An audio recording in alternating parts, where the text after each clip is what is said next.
here. Welcome to Brain Candy, episode Susie Q. 561. Hi, Sarah.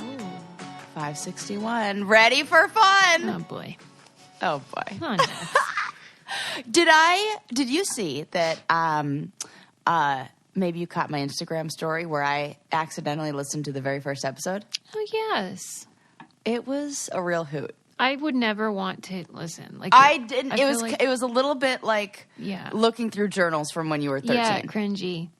Yes. But why? What was like the essence? Well, you were definitely right. We've come a long way in our. I think I was almost like body shaming myself, like fat shaming myself. Or wait, on episode 1?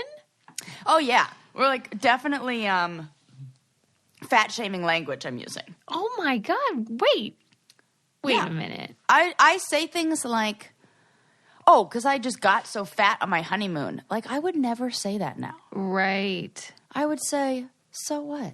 Just fucking eat whatever you want."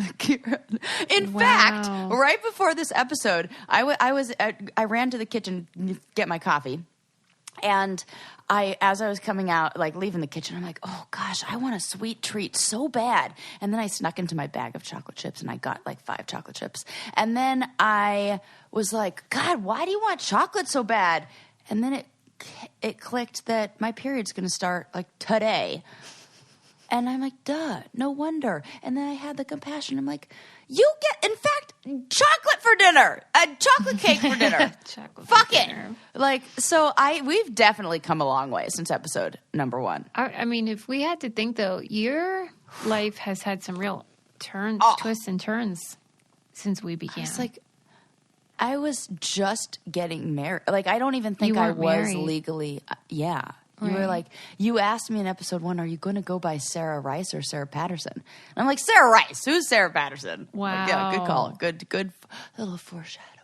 Dang. That's crazy. Yeah, it was crazy. And it was the episode we talked about the foot fetish thing. That has been like a thread through the entire series. I know. It's really funny. But it's like funny that we just, like, I don't randomly go back and listen to old episodes, you know. But it just so happens that we were talking about, you know, hey, what was that episode where we mentioned that? And then I find it, and it's numero uno. I think it's funny that you said we really hit our stride, like, episode 200, like, 4 years in. I know. I mean, I was kidding, and I believe we really got the hang of it. Yeah, we really got the hang of it then. No, I mean, I think we always, you know, it's really easy when you just come on here and chit-chat with your bestie. And then the best thing is when there are wonderful, amazing brain candy brainiacs and, like, listeners. A shout-out to 2 people. Okay. One, the wonderful woman at Spectrum phone service who called to offer me an upgrade. And then I was like, no, I don't really I'm trying to watch less TV and read more because, you know, I host a podcast and I have a book club. And she was like, what podcast? And I said, the Brain Candy podcast. And she goes, oh my God, I love you guys. What? So shout out to Kaya, who works for Spectrum. I was like, we had a whole moment. And I was like, I would never usually be nice to people on the phone like this. Right. And I was like extra nice to her. So it all worked out. And that was like a wonderful moment. And then the other gal who was at the airport who said, I love your podcast. And then we had a moment and hugged. So that is so nice. I really if you come up and say, I love your podcast rather than, hey, weren't you that girl from that show? Yes. I will be your best friend. The last, I would say, 2 or 3 years that the frequency of the podcast references over the show has been exciting. Isn't that cool? Mm-hmm. I love it. So shout out to all you guys listening. So nice. For sticking in and the new listeners too, because I love discovering people who are discovering us. So yeah. Now let's talk about some funny, crazy stuff, huh? Oh my God, I have so many funny stories to share with you. Okay, do you want to hear about something? Well, oh my God, there's so many. Where do I even start? This is what's happened. My ADHD brain is like saved all of these good stories, and now I am in like paralysis. Yep. So we'll just start. I'll close my eyes and I'll go with, okay, that one. Oh, okay, this one you're going to be mad at. So you know how we hate performance artists who do stupid shit? I really do. Like, we hate that so much. And good news, the guy that I'm hanging out with, you know, like kind of dating. You mean Romeo? Yeah. That's what we're referring to it as. I forgot. Yes, Romeo. Oh my God, he's going to love that that's his nickname. Or he's going to hate it. Either way, I don't care. He was like, hey, what are you guys talking about today? So I sent him this article, and he was equally as annoyed. And I'm like, good, this is a test. Yeah. Okay, that is good. Well, just to tell people, I mean, I guess people know what performance art is, right? Yeah, this is... Oh, okay. I'm going to call this conceptual art. Ew. Worse. How would you even describe conceptual art? I don't even know. I just know I don't like it. It's like the Supreme Court. Anything that sounds like the same way I would feel about conceptual music or experimental music. Don't. Yeah, don't. That is basically cats fucking. Yep. Please don't experiment with anything. That's just my motto. Because I guarantee they're not following any of the scientific method in these experimentations. Yeah, right. Which is my same argument for why I hate reality television people calling it, we're doing these human experiments. Right. No, you're not. Okay, so back to the terrible performance or conceptual art. Mm-hmm. So this happened in Denmark, and this artist named Jens Honning was offered money, or, he was commissioned to do this...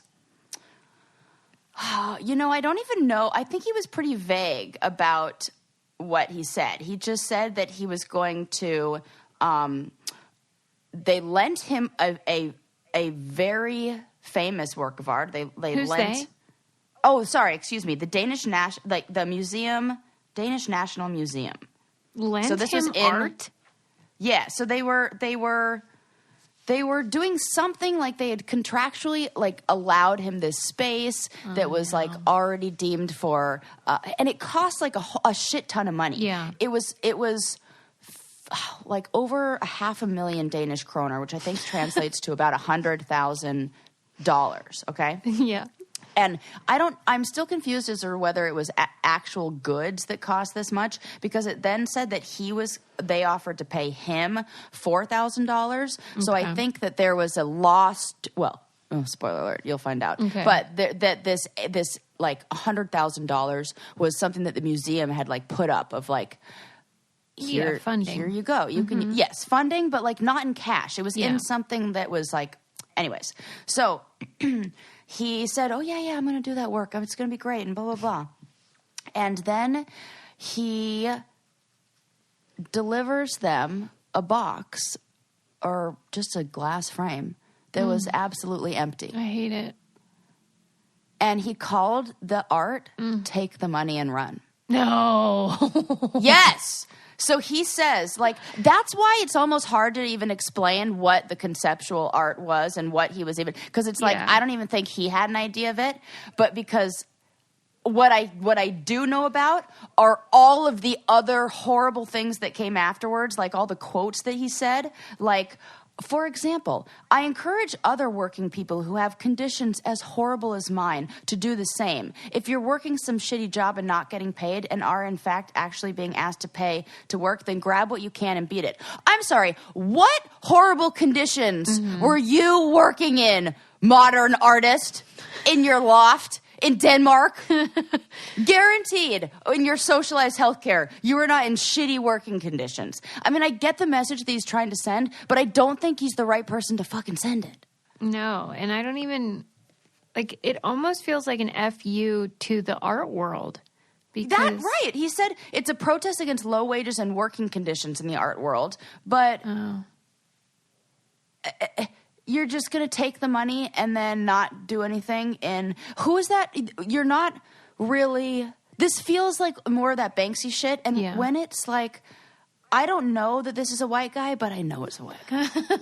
Right. Well, yeah. I mean, on one hand, I get fired up. But then as I'm getting fired up, I think, maybe maybe they accomplished their goal if we're talking about it. If it's to create some sort of dialogue. Maybe it was successful. I don't know. The museum argued that wasn't part of the contract. That wasn't part of the agreement of true. What the art would be.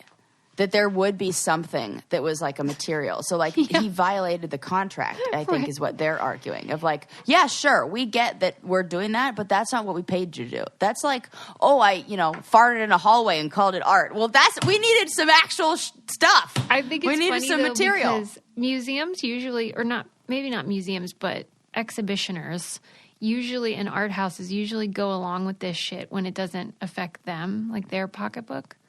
Yeah, I think that it affected. I think that they lost. Yeah, they lost him a shit ton of money, but they didn't fund him. I can't figure out what it was. Whether it was like the space it was.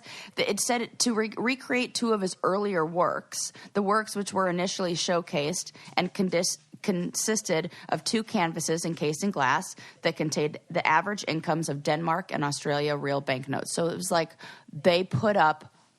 Oh, that makes sense. Now that I read it out loud. They put up the money to go in the art. Oh my God. Oh, I'm glad that we walked through this. Well, of course they're going to sue him. That makes sense. Oh my God. But then they failed. They refused this. This is an article I read in Vice, and they refused to comment. Probably because the lawyers are like, you can't comment on this. Wow, that's great. That's so interesting. Yeah, so that makes sense. So the museum was like, the guy was like, I need this much money because I'm going to do an art piece of like about money and paste the money in there. Because I kept on thinking like they gave him money. Right. They gave him something, but it wasn't like the money was intended to be because he got paid something else, and then he took that, and they were like fine with that. But the money was supposed to be. They were like, yeah, sure. And then I suppose like afterwards they were going to then. They could have just used fake money. I'll tell you who won't take your money and run is the people at Noom, because what they will give you is an incredible service that will help you stay accountable and reach your goals. Well, help you start running if you wanted to do that. That's a good point. Like, okay, so if you haven't tried Noom yet, it is a service where you put in your goal and they will send you stuff to show you how to create new habits and reach those goals through like cognitive behavioral science. So they will help you better understand your cravings and your habits around food, for example, or, what exercise, how you can reframe exercise so that it's enjoyable. Yes. Stuff like that. They just keep you on track and help you reach your goals. I do too. And it's just a way to kind of get new habits like we're always talking about on here. And they will help you start building better habits for healthier long-term results. Sign up for your trial at noom.com/braincandy. That's NOOM.com/braincandy. A lot of our brainiacs are doing it, and they really love it. And so do we. It's just a great service. All right, ma'am. So what they're going to sue him? Yeah. I would imagine that is the right thing to do. Yeah, they're going to sue him. Because, like, what the fuck? And it's the Kunsten, it's fucking Denmark. Well, I shouldn't say fucking. But their words are very hard to pronounce. Kunsten Museum of Modern Art. And, so Jens Honning. I just don't get it. Like, and, so they have to go. And I don't like that. It feels like the people in the art world are kind of spineless. Like, not even the people who are the ones doing this shit, but, like, they're not exactly, I'm going to get you. They don't even come after people when they break valuable, like, stuff. Yeah, that is weird. All those stories from the museum? They feels like they're a bunch of wusses. Do you think the reason that they don't really, like, get worked up about that stuff is just because they're insured and it doesn't actually come out of their pocket when people damage the art? Yeah, but you would think that, like, even so, that the people, I don't know, it just feels like they're kind of like, well, it's okay, like, you just ruined that. Like, I feel like I want them to get mad. They're kind of like, kind of wishy-washy, like, I don't know. I'm, like, totally generalizing all people in the art world, like. Well, in the stories we've read not about, all art people. Like people are involved in horseplay in the museum, and then they like break a vase. Yes, it's like be mad. Yeah, I mean, even Carol Brady got mad about stuff like that. Mom always said, "Don't play ball in the house." I mean, they did a whole episode around it. Did you have rules like that growing up? No, we didn't have anything of value, Sarah. Oh my God, our house was like a museum, and we were not allowed to like touch or move. It was definitely like that. I'm going to post some of the pictures that I took whenever I first visited your mom's house back, when we first met. Oh, those are going to be good ones. I mean, because this was your life, so you probably don't really think about it too much, but Sarah's house had some very interesting features. Do I want to spoiler alert them, or do I want to like... Because now it's coming back to me. There may have been multiple mannequins. Right. Headless, I believe. Yes. And they had names. And they were like sitting in her house. These mannequins were treated like seasonal people. Outfits. But like, in my mom's defense, they were cool mannequins. Totally. They were, one was, they weren't like, she just went down to, and went dumpster diving at, J.C. Penney. Gabe's. Yeah. J.C. Penney. I can just imagine people out there thinking that my cuckoo crazy mom is like, once the mall has closed, that she's like out gathering like, I don't know, mannequin parts in the dumpsters at like the old Ross shut down Dress for department Less. Stores, old Sears. Yeah. Sears. She would. Oh, good. But, I know. That's why I have to clarify these things. Yeah. And be like, no, they were like pieces of art. Yeah, but and she owned a store, so I'm not making fun of it. I loved it. It was great. Yeah, she's an original. She definitely is. Mm-hmm. Okay. What else do I want to talk about that's super funny? And okay, that's depressing. We'll save that for later. Oh boy. Well, I mean, like depressing and like we know. Okay. This one's just like a little story, but I had to share it. There's a roller coaster in Japan that they had to shut down after it only being open for a couple months because 4 people got broken bones. No. From riding the roller coaster. What happened? Exactly what you would imagine, like whiplash. So the roller coaster goes from 0 to 112 miles. And first of all, nothing should go that fast. That's like not enclosed. Yeah. Can we all agree that? Yeah. With that? Because that's crazy. Well, and then do you think that's does what that the in thing 1.56 seconds? So it is the speed of acceleration that causes physical harm. So these aren't like going broken around the arms. turns. Yeah, no, it's like it's like their spinal, like a thoracic spine fracture. That's worse. Yeah, right. Significant and cervical fracture. Wow, that's your head, isn't it? Yeah, it's like your neck, the top of your spine. That's awful. Yeah. So they're like, oh, maybe we should shut this down. And then the Japanese theme park wanted to be very clear that these are the first accidents they've had in 2 decades. Wait a minute. Wonder why all of a sudden? Because of this new ride. I see. The ride is new, but the park is old. Correct. The ride is new. The park is old. Okay. And, oh, my gosh. I don't know what... I feel like the name translates to something crazy, too. It's like called the Death Coaster or something insane like that. Like, why are we doing this? And this might be false, but this is just my impression. You know all those, unusual Asian game shows that we've seen clips of? Like, they have a different sensibility, it seems, in entertainment than I'm accustomed to.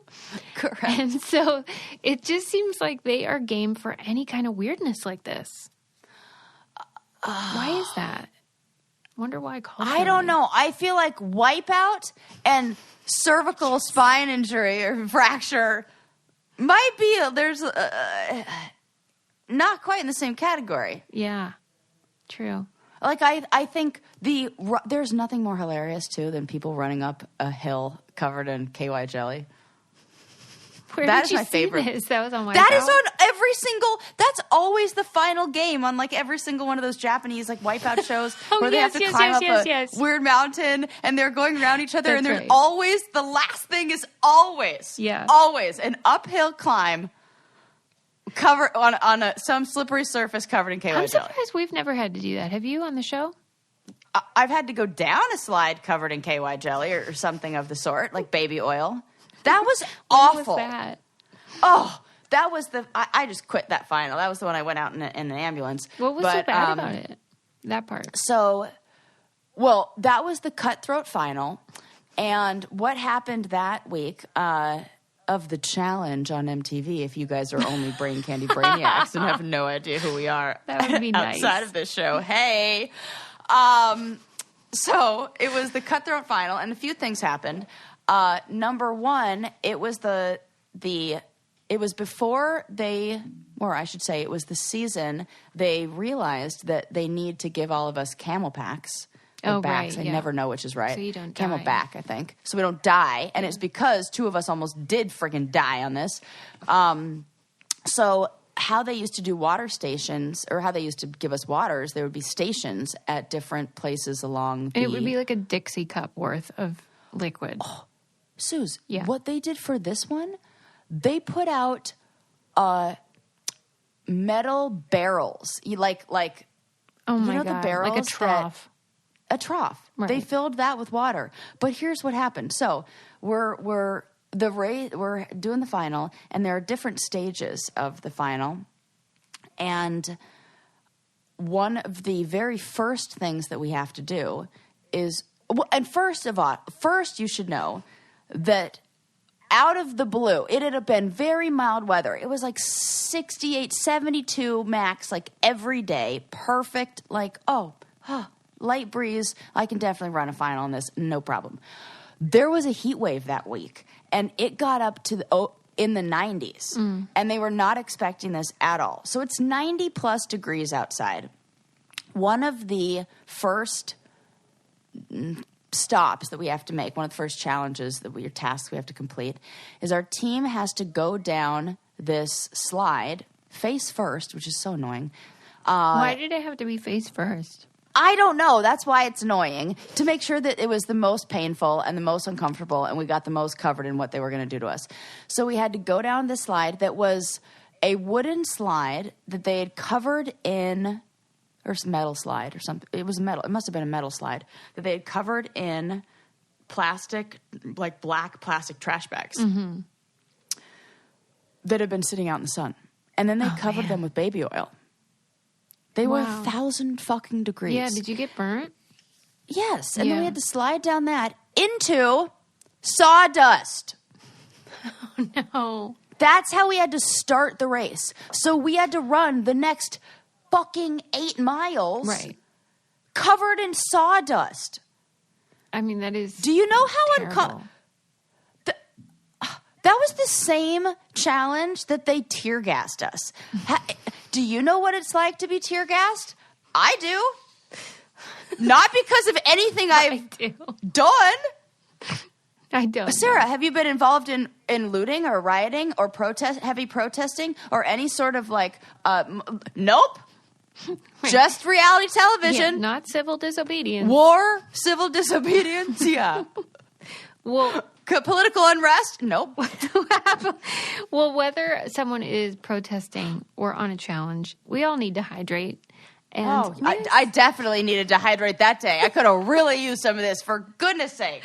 And that's why we recommend Huzzah, which is such a delicious seltzer. But what I love about it is it has probiotics in it.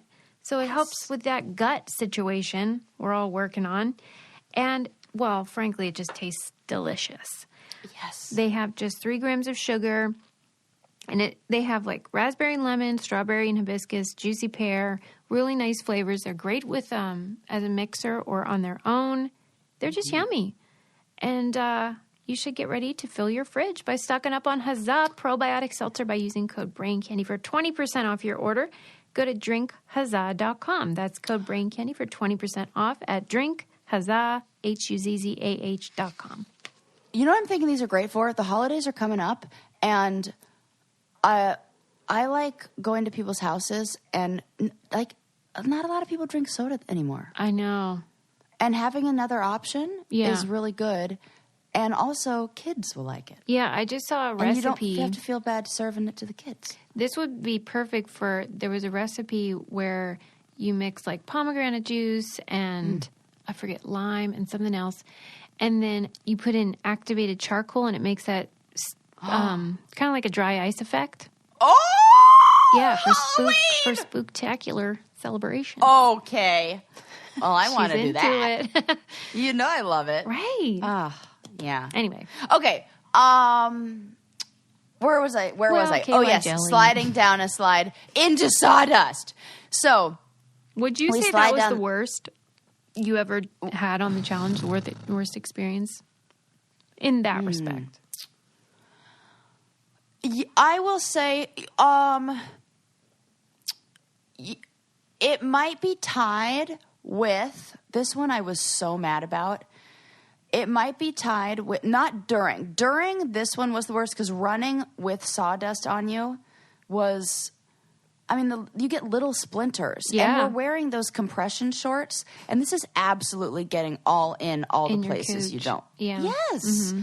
The only thing that I could think of that was worse, and it wasn't during, even though in my mind I knew it was going to be bad afterwards, so I was already like having the panic attack. Yeah. But on the Battle of the X's, I believe it was X's 2, they had these this is so fucking stupid, the stuff I've done.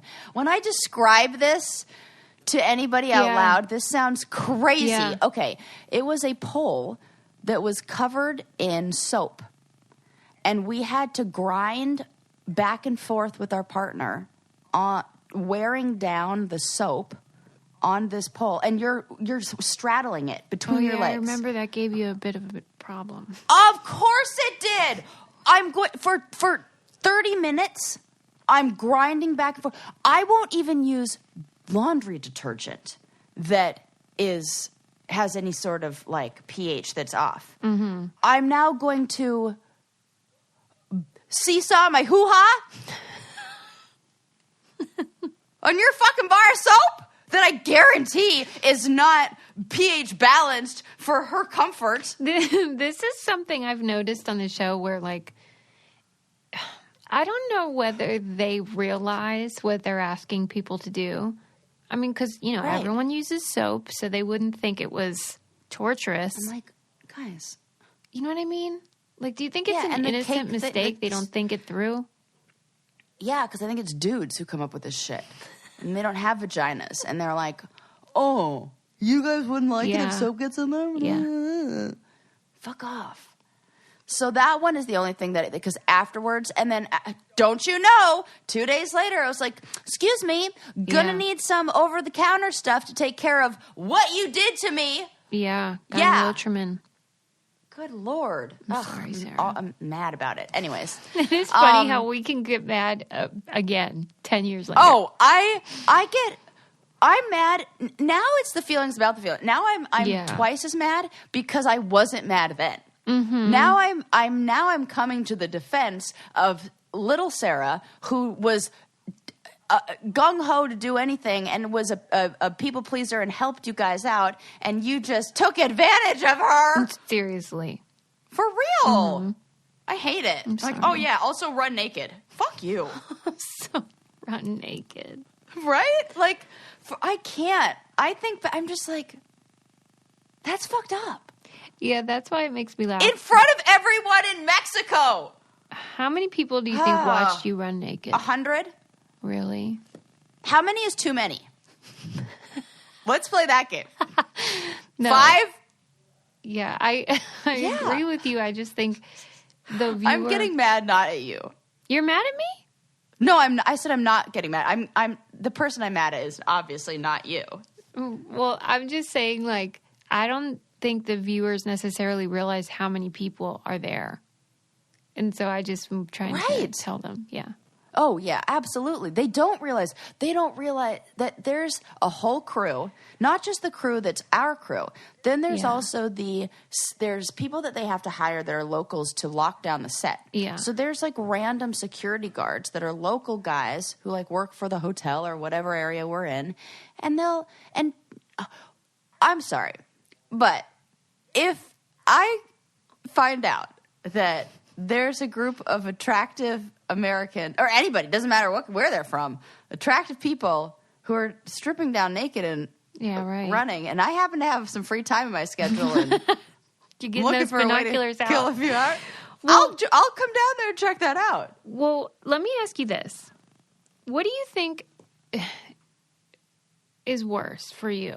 Okay. Was it, the people that are actually there that can see your whole naked body, that are 100 or so people, or the blurred out millions of people that can see the blurred out version? Which is more traumatic? I'm going to go with the option B, because option B comes with it lives forever. Yeah. Because that now plays, and then, God forbid, then my dumbass says things like, can you please not do that in slow motion? Like saying it in earnest, or whatever, saying it like in all seriousness, please don't do that. Mm-hmm. And they're like, oh, and then magic words. It's opposite day. Like, it's opposite day. So stupid. And then I just have to remind myself that right now, I'm probably 10 years older than the person editing that shit and thinking that that's a good idea to put on the air. And that makes me mad. That seems irresponsible. Yeah. And that's why they need somebody who is going to babysit them and be like, that's fucked up and might get you a lawsuit later. Yeah. Ugh. Anyways. Well, can I just say? Yeah, say things. The one thing that I really like putting my naked butt on is my Tushy bidet. Oh! Susie? Yeah. I will never, and I mean never, live in a home without a bidet. That's what I'm saying. Here's what I think we need to do. We need to tell people why it's not weird to have a bidet. Why do they think it's fucking weird? I think that Americans just aren't used to them, and so it feels like, why would I get that? Because my mom is super granola know crunchy. What it feels like afterwards. You don't even know how clean your butt could feel. Yeah. Tell it's them about total ass confidence. Yes. Did you say whole ass confidence? I didn't mean to say, I didn't say whole ass confidence, total ass confidence, Yeah. but whole ass confidence is way funnier, and now that I said it out loud, whole ass or asshole confidence, either or. The Hello Tushy, it's a modern bidet. It's stylish, eco-friendly, super, super easy to install, and will help stop flushing, crap into the ocean, and it's good for the environment and great for your buns. Yes. And so, Susie, you said it best. You're like, if I just put a little bit of stuff on your arm. Yes, if you put poop on your arm. and then I wiped it off with a tissue. Right. We would be like, and then just left you to walk around. Mm-hmm. You would not feel okay with that. Yeah, it is weird that we are fine using just dry toilet paper on actual shit. It's actually crazy. Yeah. Start washing with a Tushy bidet for a better clean. Go to hellotushy.com/braincandy to get 10% off plus free shipping. It's a special offer for our listeners at hellotushy.com/braincandy for 10% off. After you buy and install your Tushy, show it off, tag us, and at Hello Tushy on Instagram. I get so excited when I see these at people's houses too. Yeah, it's sweeping the nation, people. Get on board. It really is. Yeah, okay. I love it. The best. Okay, what else did I talk? We talked about the Japanese roller coasters that are fucking killing people. But I still want to... are you somebody who enjoys a roller coaster? I do. How come I don't know this about you? Oh. Like, what's the scariest... This seems odd because I don't. Oh. Wait, you don't like... This is backwards for us. What don't you like about it? Don't draw. Everything. I hate that. Like, I cried when I went on the haunted. What's it called? Yeah, The one that they drop, that one that they drop you down, the Haunted Mansion one. Oh, Not the Haunted Mansion, the Tower of Terror. Tower of Terror. That lived up to its name for me.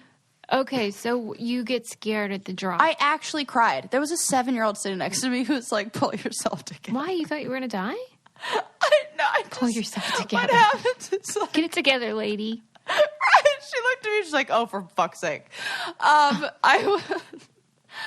There's this thing that happens where I think I get in this such like a fight or flight, like that is triggered in me. And it's this, it keeps me on the edge. It's especially the ones where, I'm getting scared just oh my God.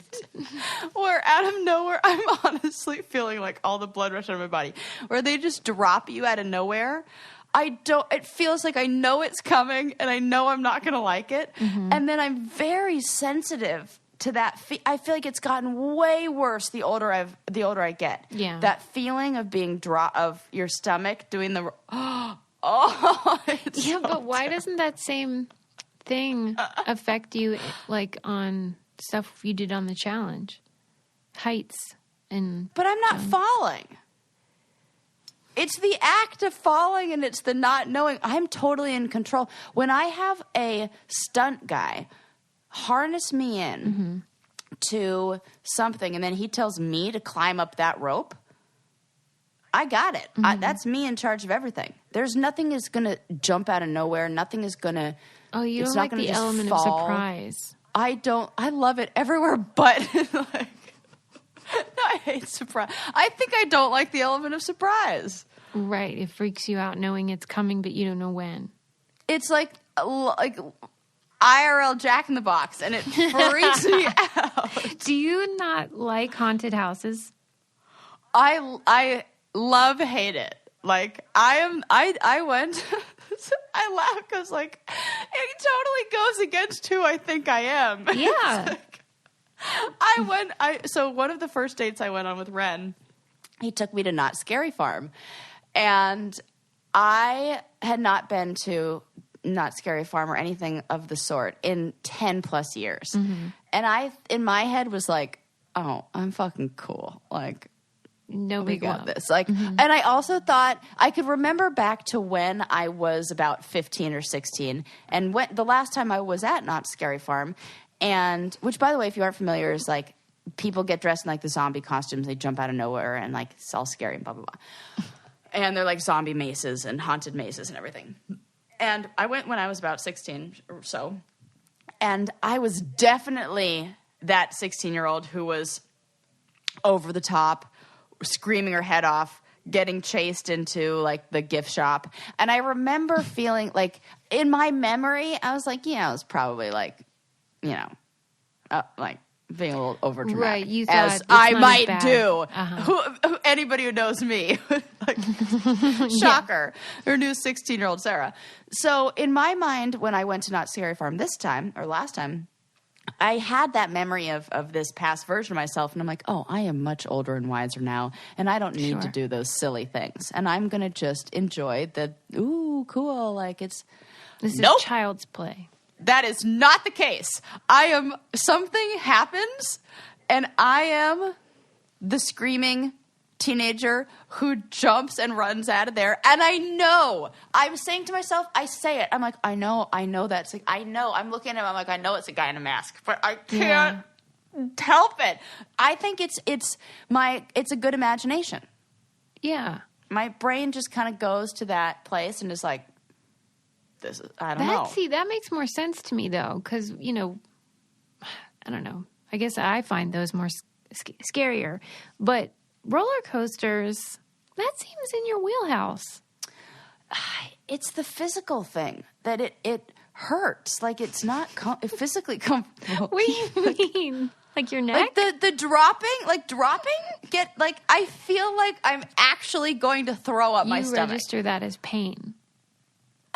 In your brain. It doesn't feel, which is odd because there's a lot of things that are very painful that I register as fun. Yeah, right. That we've talked about on previous episodes. Yeah. So that's peculiar. Yeah, I thought you were like in the hurt so good department. Yeah, but this is different. This is like, oh God, I don't know why. It feels like all the blood is leaving my body. That's terrible. Yeah, it's awful. So, I would not have thought you to be somebody who enjoys a coaster. I do. Yes. There's this group called the American Coaster Enthusiasts. And there was a girl in my high school that was a member. She was special needs, and she would wear her ACE was the acronym, ACE jacket, and it cracked me up. But also, I was like, there's an entire subculture of people that are just so into coasters that they've formed an entire group and organization. Remember the woman who married one? What? Don't you remember that? Oh, yeah. Oh, my gosh. Yeah. I was like, Susie, we need to go into the archives. Quick, what episode is that? I thought you just said, remember when I married one, like when you married someone who's an enthusiast. Oh, no. But that would, if I told you I went on a date with a roller coaster enthusiast or a magician or something of the sort, you'd be like, yeah, right. That fits. Mm-hmm. That sounds right. Well, but the woman that married a roller coaster, though, that was the most relatable of all the objectophilia people. Because of the ride. Yeah, because it gives you that, I don't know, some people would say they're orgasmic. Yeah. Do you have that feeling in that? Does it feel like tickly in the, what does it feel like to go on a roller coaster? Not in my vagina, but, just I get the drop same. Well, I heard from a male friend that he felt it in his balls. No. Do you think all men do? I am curious because I've asked other men. Yes. No. Yes. I didn't even know they felt things in their balls. Susie. Stop. I really didn't. We don't know. You know what? Here we are getting so mad at them for not being able to identify every fold and crevice on a diagram. And we're like, wait, they have feelings? Right. I'm actually dying. I'm sorry. Oh, I gotta get it together. I never ever knew that men experienced definitely not pleasure in their balls. I knew that they don't like being hit in their balls. But I think they do experience pleasure in them. Because they like right. Yeah. I mean, have you ever wait a minute. Had what? Are you telling me that thing that you feel like in your tummy when you drop down on a roller coaster, they feel it in their ball sack? I think so. We need to poll some men. Where's Adam? Ask Adam. Ask him where he feels the roller coaster. Lincoln! Right. I need to know that. I'll get to the bottom of it, so to speak. Yeah. Yeah. That's interesting. We're going to need to do a poll. Okay. Yeah. What did I interrupt you? You were going to say something. Oh, who knows what the hell I'm talking about? I think it was about balls. I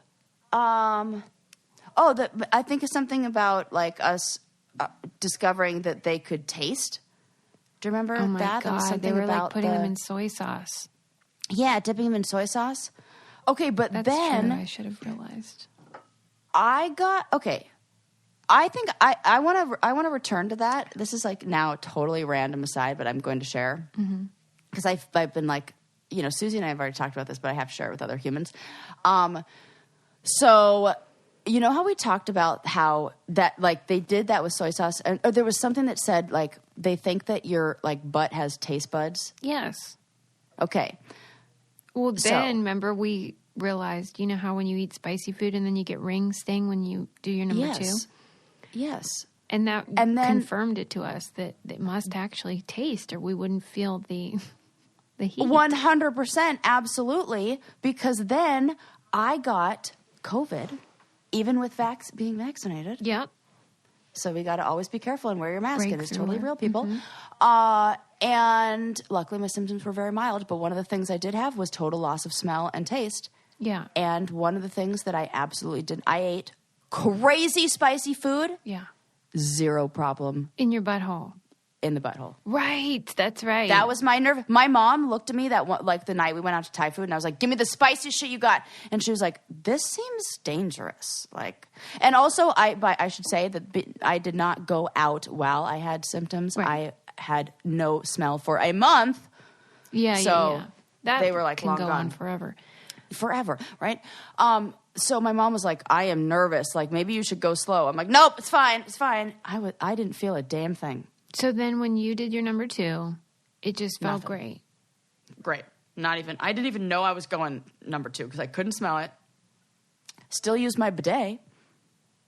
That was a weird month for me. I didn't leave the house a lot because I didn't know if I smelled bad. Oh. Like, that was a thing in my head that I didn't know, like, because I couldn't, it was weird. I couldn't, and I like, didn't, I'm like, I know I should take a shower, but like, none of the cues that my body usually gives me, it's given me. And like, I would go to the bathroom and like, nothing.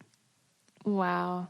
And so I was like all embarrassed that I like, a lot of people say the worst thing is the no taste and smell. It was really bad. It was bad because I was never satisfied. Like I knew I was craving chocolate. Just how I said in the beginning of this episode, like when it's like that time of the month, damn, give me all the chocolate. And I was really craving like something sweet or like chocolate. And I couldn't it felt like an itch I couldn't scratch. Yeah. And I was eating so much. My brother was the one who was smart and was like, you should just only be eating kale and salad. And because you can't eat. And I was like, oh, duh. So I started eating like broccoli like crazy. Yeah, all the benefits. Because I was just I'll just eat all that. Duh. Instead, I was like trying to like, maybe if I have 12 slices of pizza, I'll finally taste it. This is good. Maybe after cake, maybe after slice number 14, like cookie number 20. That's funny. Oh, yeah. So that confirmed that no ring sting in the bum hole thing, which I guess is redundant. But yeah, if you're kind of lost on what we're saying, there was this study or at least a rumor. I don't even know if it was a study. That probably a rumor. Your butt hole has some sort of receptors for taste in the same way your mouth does. Yeah. And so like yeah, there was some people. Headlines of the article read, butthole can taste or something like that. It was like, what? And then everybody was like, let's try, as they do. Right. And now Sarah's experience, and she had super spicy food. And then when it came out her beehole, there was no pain. That seems to confirm. Total confirmation. Yeah. Total. Yes. Total confirmation. Okay. I have to get to this story because it has been one that I have been saving and I've been dying to talk about for so long because I don't know if there's ever been a story that is, except it doesn't really do the poo thing, but that's fine. We'll let it go. We did cover that earlier in this episode. This touches on all of our favorite things. So this is a story that was sent to me by one of our listeners.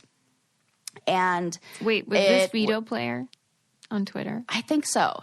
Okay, because I purposely didn't read it because I heard you like raving and saying you wanted to talk about it. Oh, God, it's so fucking funny. Okay. So, you know how we love a story about somebody marrying something that's like not of the human variety.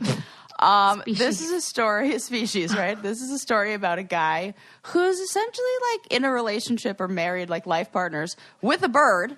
No. But the intention is so good. Come on. And the way it happened, it's not because he does love the bird, but it's not how you thought. Okay, so this bird was born in like the 1980s or something around that time. Like in the late 80s. Okay. Yeah. It's like our age. Actually, this bird is my age.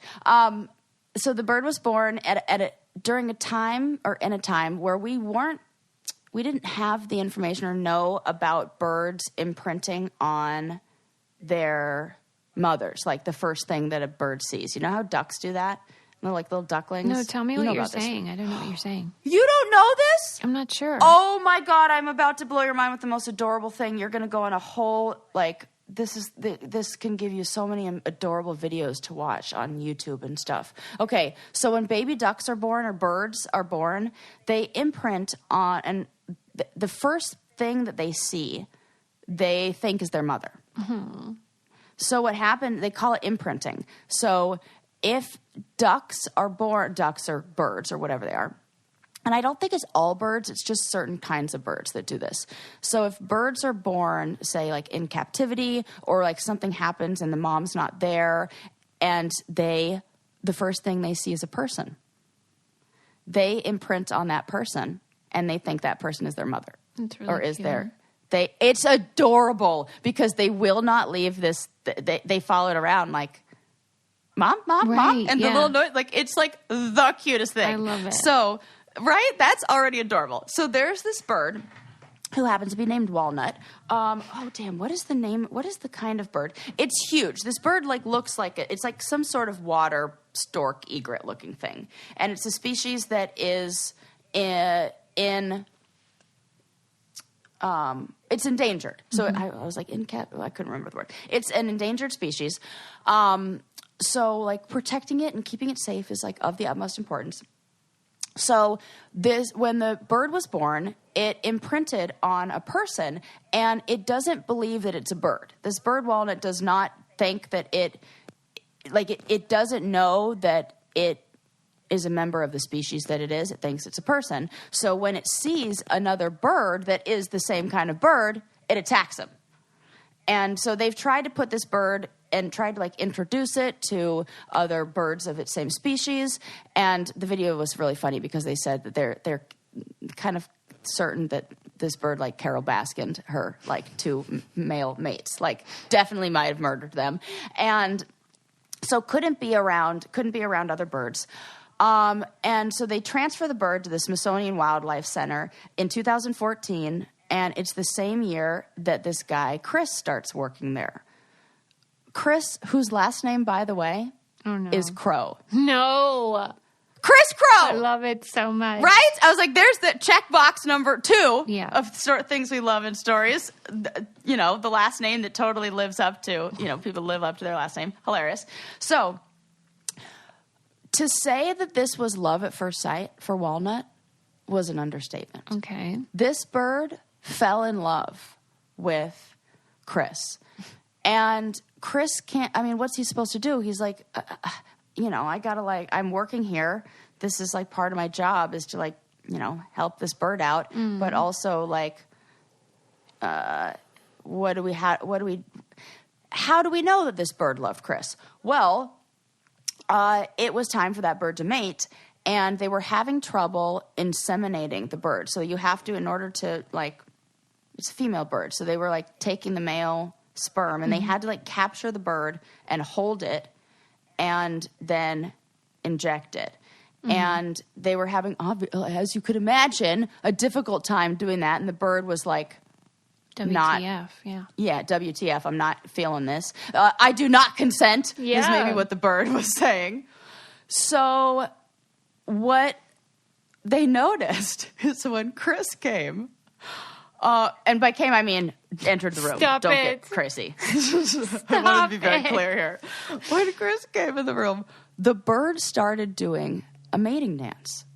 Oh my God. So the researchers and the people who were trying to inseminate this bird were like, ooh, right. What would Opportunity happen knocks. Opportunity if quack. Chris, right? If Chris danced back. Oh my God. Well, she loved it. How do you know? It totally 100% worked. Chris then, the only way that this bird will allow this procreation whole thing to happen is if this whole mating dance goes on. It was exactly what she wanted, and she allowed him to then she presented herself basically to him. How did they do that? They get on their back and just open up? Well, they didn't have a video of it. I know, but how do you reckon? That was a whole other, how birds do it? Mm-hmm. Oh, I think maybe she did. I know, because when they say the birds and the bees, I'm like, I don't know how either of those groups do it. I think it's a lot of, it feels like doggy style humping. Okay. Which now, they get a lot of credit, those dogs, for that style, when literally all other animals do that. Yeah, they should just call it the dogs in the... somebody just style. And then this is human style. Everything else we do. Okay, so back to Chris. So she initiated the mating dance with Chris. He returned. He did the mating dance. They now have 5 children together. Oh my God. 5 little offspring. But what happens? So, and it gets even cuter than that. So she has she gets little birdie pregnant. We still still don't know how that happens. And then, yeah, I also had those same questions about the turtle. Remember the guy who was impregnating the turtle, and they had to use like vibrators to like turn them on, like get them all excited to see if they were male or female turtles. People are doing weird shit to animals. We have a lot of questions. Yeah. So when she has the eggs, they're really nervous that, like when they hatch, she's going to kill them because she, doesn't recognize her own species. So they have her sit on the eggs, and then they swap them out, and they basically like adopt them out. They give them to other birds to, raise. But the really cute part is, for some reason, I don't even know. They didn't say in the article or go into detail. I'm going to have to dig deeper to find out, or maybe find some video of this actually happening. Chris takes turns standing and babysitting the eggs, and it somehow seems to satisfy her need for him to take care of. Like she needs him to take care of the eggs in some way. I don't know. They didn't go into detail on that. That was one thing where I was like, I need to know more on this. Because to me, this is like definitely going too has far. to.